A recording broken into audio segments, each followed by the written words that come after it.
लाड़कानी division जे 5 ज़िलनि लाड़काणो, कंबर शहदादकोट, शिकारपुर, कशमोर कंदकोट, जेकबा ज़िलनि में वॾे तादाद में सारियल फसल पोखियो वञे थो। लखें एकड़नि ते सारियल फसल लहण सां न फ़क़ति हितां जे लखें माण्हुनि जे चांवरनि जी ज़रूरत पूरी थिए थी, बल्कि इन सां गॾु लखनि जी तादाद में माल मवेशीअ जे गाह जो पिणु बंदोबस्तु थिए थो। इन सां गॾु लखनि जी तादाद में मुख़्तलिफ़ नस्लनि जा पखी दाणो खाई पेट पालनि था, जॾहिं त लखें टन चांवर एक्सपोर्ट करे क़ीमती ॿाहिरियों नाणो कमायो बि वञे थो। सारियुनि जो फसल मई महीने खां अक्टूबर ताईं फसल पोखिजी तयारु थी मंडी में पहुची वञे थो। नाज़रीन, दरिया सिंध सखर बैराज खां निकिरंदड़ राइस कैनाल, जंहिंजे नाले मां अंदाज़ो लॻाए सघिजे थो त राइस कैनाल सारियल फसल पोखण लाइ ठाहियो वियो आहे। राइस कैनाल, जंहिं में 13,600 क्यूसेक खां वधीक पाणी साल जे कुझु महीननि लाइ सारियल फसल लाइ छॾियो वेंदो आहे।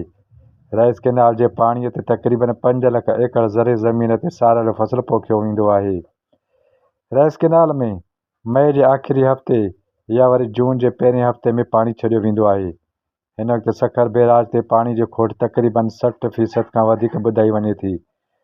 ख़दशो ज़ाहिर कयो पियो वञे त शायदि मई या जून में ख़रीफ़ जी फसल लाइ राइस कैनाल में ज़रूरत मुताबिक़ 13,600 क्यूसेक पाणी शायदि न छॾियो वञे, जंहिंजे करे साल जे 4-5 महीननि ताईं वहंदड़ राइस कैनाल में जेकॾहिं ज़रूरत मुताबिक़ पाणी न छॾियो वियो त लखें एकड़नि ते सारियल फसल जी पोखाई सख़्तु मुतासिर थी सघे थी। पाणी इंसाननि सां गॾु जानवरनि, पखियुनि जी जियापे लाइ बि तमामु अहम आहे।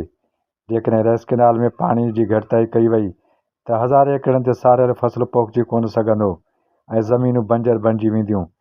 हिकु तरफ़ ज़मींदार जेको इन उमेद ते त फसल तयारु थियण ते हारी उन खे कर्ज़ जा पैसा अदा कंदो, ज़मींदार हारीअ खे कर्ज़ ॾिए थो, त ॿिए पासे फसल तयारु थियण सां ज़मींदार हारी जेको सीड़पकारी करे फसल तयारु कनि था, उन फसल जा अघु वरी ॿियो को पंहिंजी मर्ज़ीअ सां तइनु करे थो, जंहिं सबब जे करे ज़मींदार हारीअ खे महिनत जो समर बि पूरो हिननि खे कोन थो मिले। हिन वक़्तु हितां जो ज़मींदार तोड़े हारीअ खे इहा ॻणती खाई वई आहे त छा मई या जून में राइस कैनाल में पाणी मुक़ररु कयल 13,000 क्यूसेक खां वधीक छॾियो वेंदो या वरी वाराबंदी कई वेंदी।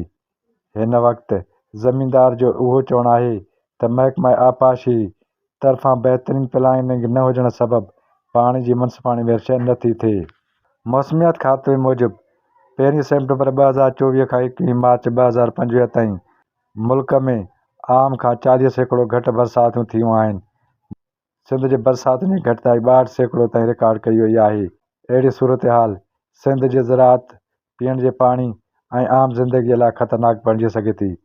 धणींदड़ इहा दुआ आहे त दरियाई वहिकरनि में बहितरी अचे त जीअं ख़रीफ़ जो फसल वक़्त सर पोखिजी सघिजे। Abdul Fatah Udho, A4 news, 786 Larkana. मज़ीद न्यूज़ एंड अपडेट्स के लिए इस चैनल को सब्सक्राइब करें।